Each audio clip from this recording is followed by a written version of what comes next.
Good morning আমার মিষ্টি বন্ধুরা, তোমরা প্রত্যেকে কেমন আছো? একদম বৃষ্টিমুখর একটা দিনে আমাদের এখানে কিন্তু প্রায় বলতে পারো শেষ রাত্রের দিকে ভালো বৃষ্টি হয়েছে।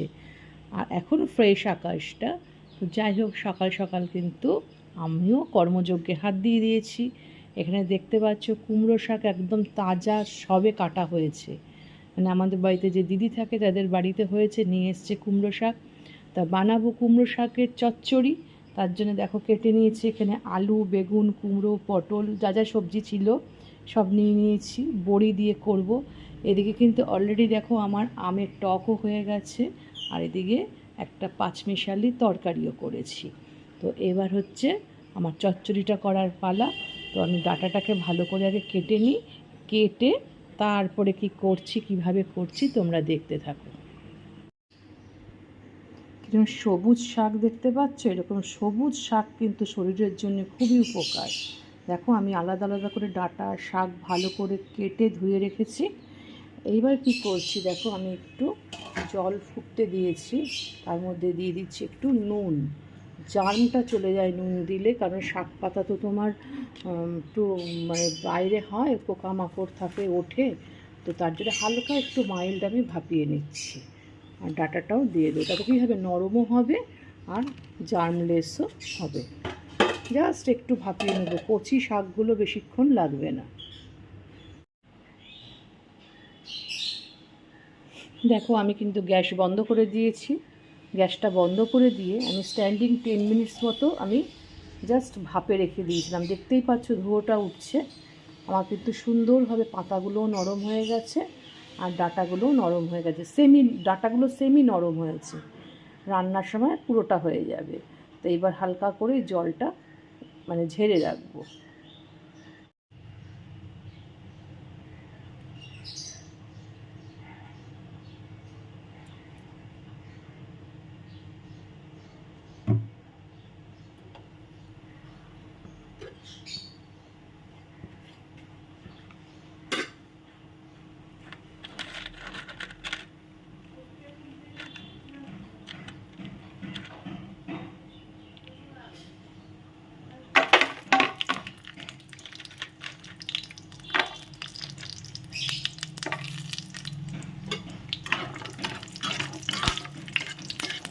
দেখো বড়িটাকে একটু লাল লাল করে ভেজে নেবো সরষের তেলে।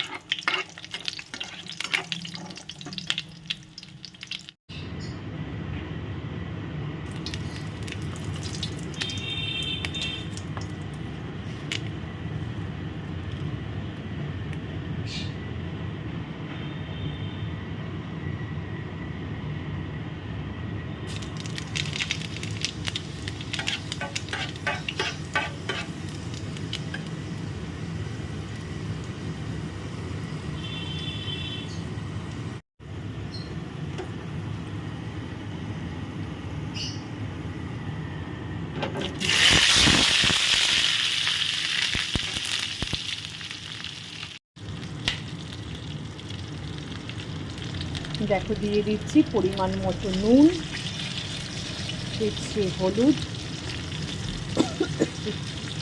আর দেবো একটু চিনি।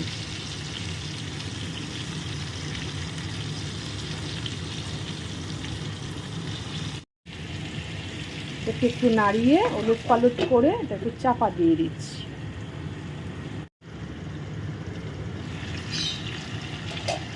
দিয়ে দেবো অল্প একটু জিরের গুঁড়ো।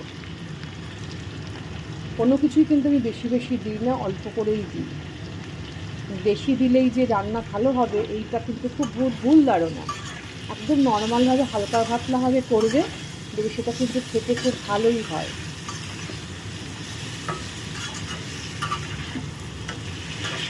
চাপা দিয়ে দিয়ে পুরো জিনিসটাকে কিন্তু নরম করে ফেলবো।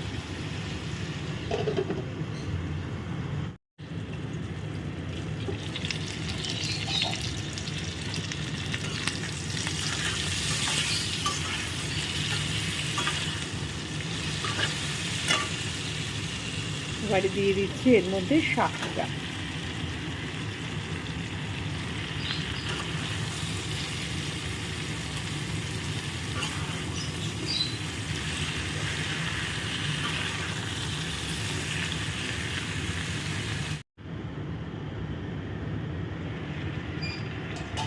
এবারে এর মধ্যে দিয়ে দেবো ভেজে রাখা বড়িগুলো। এখন দিচ্ছি তার একটাই কারণ, এগুলো দোকান থেকে কেনা বড়ি তো সহজে নরম হতে চায় না। তো বাড়িতে করা আমার মা যখন বড়ি দিতেন, দিতে না দিতে গলে যেত সুন্দর রসগোল্লার মতো। কিন্তু এখন তো সে জিনিস নরম হবার নয়। এই যে শাকের জল বা বিভিন্ন যে কুমড়ো বেগুন প্রত্যেকটা জুস বেরোবে, এই জুসে ভেপে এটা সুন্দর নরম হয়ে যাবে। তাই এটাকে এখনই আমি ওই জন্য দিয়ে দিলাম।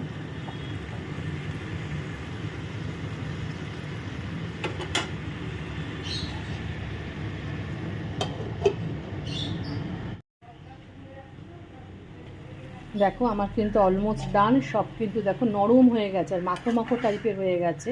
চচ্চড়িতে কিন্তু কুমড়ো বেগুনের প্রপোর্শন যদি একটু বেশি না হয় তাহলে কিন্তু ভালো লাগে না। আর এখানে নিয়ে নিয়েছি একটু সর্ষে বাটা, সেটাকে এবার একটু দিয়ে দেবো, দিয়ে একটু ফ্লেমটা বাড়িয়ে দাও, দিয়ে এটাকে লুট পালট করে দাও।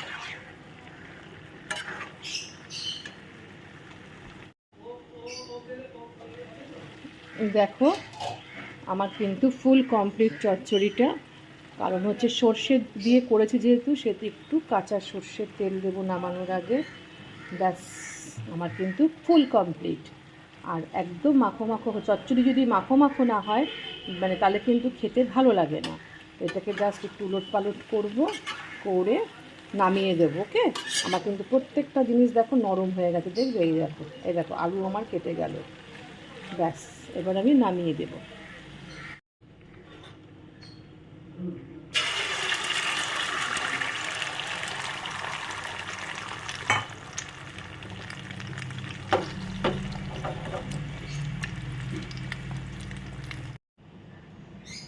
দেখতে পাচ্ছ ফুল রেডি আমার কুমড়ো শাকের চচ্চড়ি, একদম বড়ি দিয়ে, বিউলির ডালের বড়ি দিয়ে।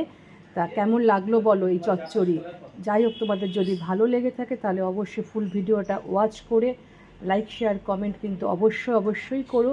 আর নতুন বন্ধুদের উদ্দেশ্যে বলা, তোমরা পাশে থাকা বেল আইকনটা প্রেস করে অল বটনটা তোমরা প্রেস করবে, তাহলে মিষ্টি দিদি যে রান্নাই করুক না কেন বা যাই করুক না কেন তোমরা কিন্তু ভিডিওতে তোমরা কিন্তু সেটা তাহলে দেখতে পাবে। তাহলে আজকের মতো তোমাদের থেকে বিদায় নিতে হবে। তো তোমরা ভালো থেকো, সুস্থ থেকো, সাবধানে থেকো, নিরাপদে থেকো। আর কি, প্রচুর ভালোবাসা তোমাদের দেবো আর তোমরাও কিন্তু আমাকে দিও। তাহলে আজকের মতো বিদায় নিচ্ছি, টাটা।